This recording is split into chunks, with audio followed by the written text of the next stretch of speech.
Morning, everybody. 11th of July, and another day in my daily diaries of looking after my wife with Parkinson's and dementia. Yesterday was a mixed day, to be honest. It was a very hard day with Angie, looking after Angie. Started off in the morning, got her up about 9:45, and she thought I was waking her up to give her 8 o'clock tablets. Couldn't remember. I said, no, it's 9:45, Angie, come on, we need to get up, we're going out for the day. Where's my tablets? Oh, you don't need them. And she couldn't. I just said, all right, well, I'll give them to you in a bit. So, and that was it. But then it was like to the toilet, sitting on the toilet for ages, giving her breakfast, giving her a wash, but she was totally sort of not with it at all. She was lifeless, trying to lift her arm up to wash under her arms, and it was just hard work. And got her to the car, and we went off to see friends up at Carnforth it was.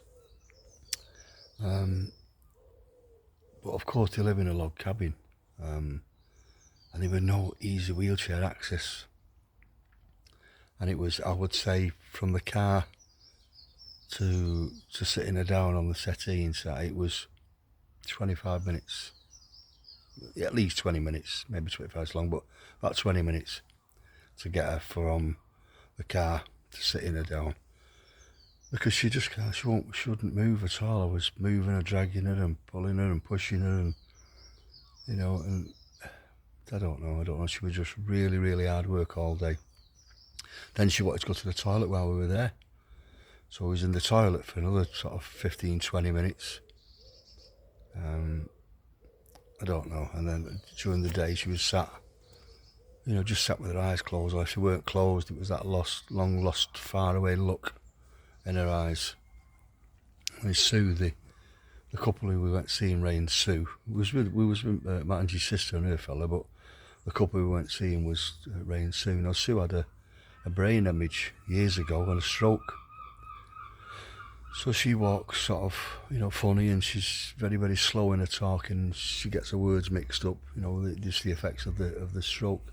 So she sat with Angie for a bit, trying to conversate with her, but he got no joy. But like I say, it was just very hard work, and then coming home, getting in the car, wants to go to the toilet. So this used to happen a lot, sort of 12 months ago. This fixation with needing to go to the toilet all the time. So I don't know what happened just today, why it was the same as today.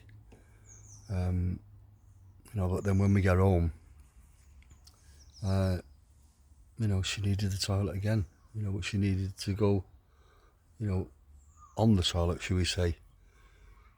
So I don't know, it was just a long hard day yesterday. I actually said at one point that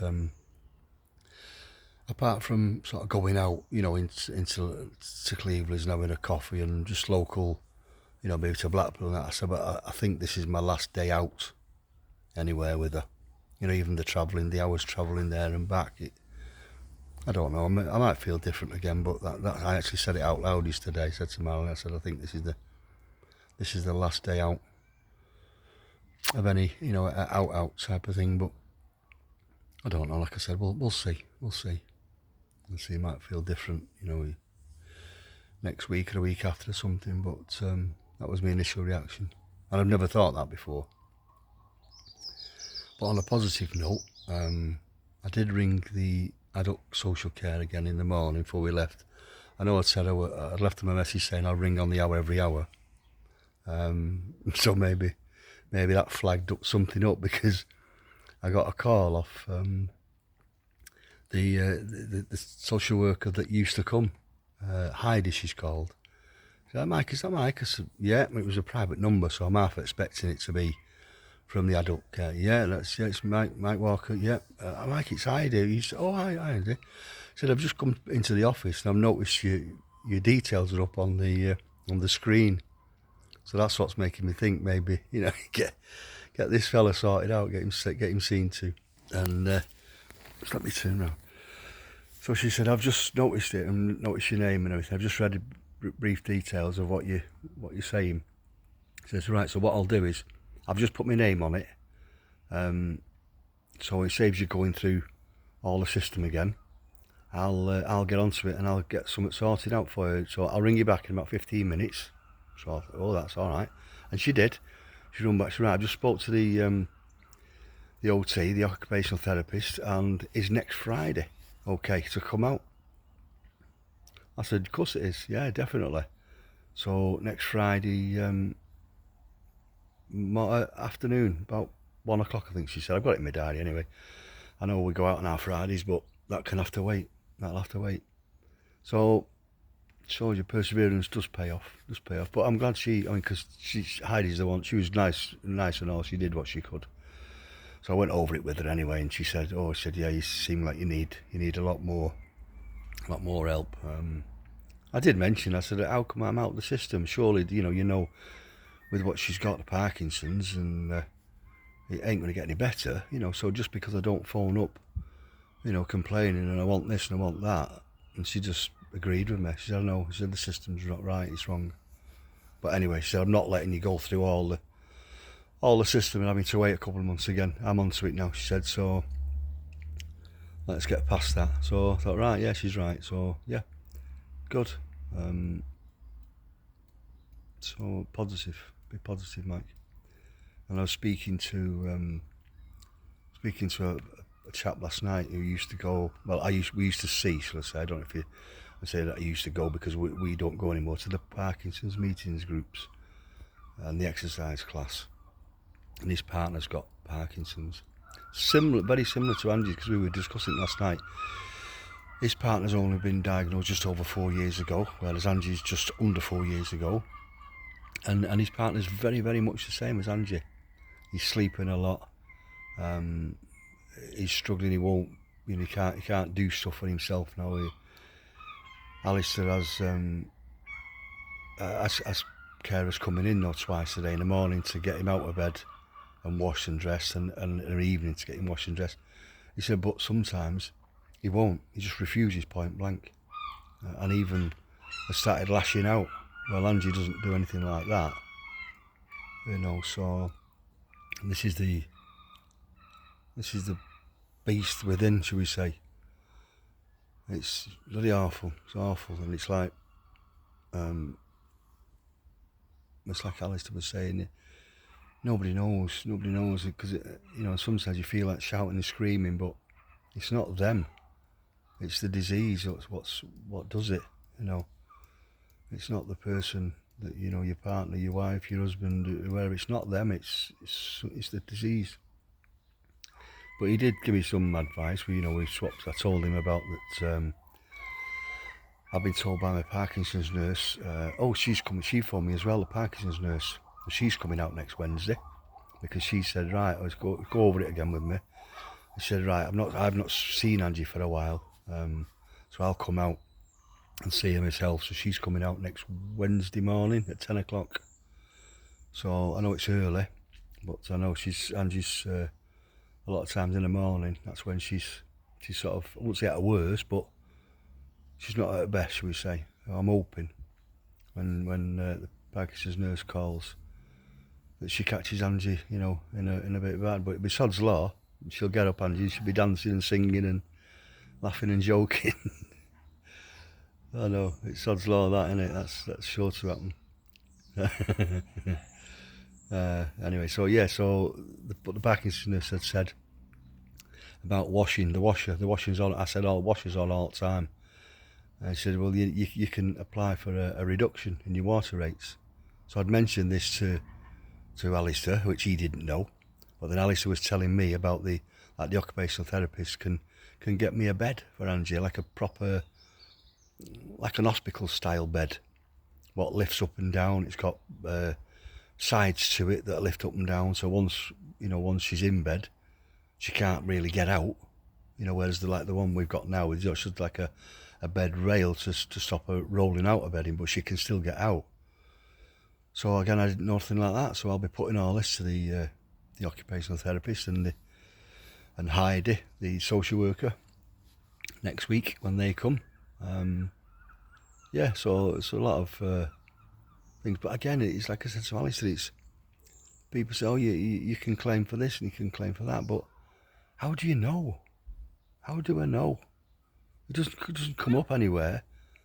You know, my mind reading skills have diminished once I turn 50.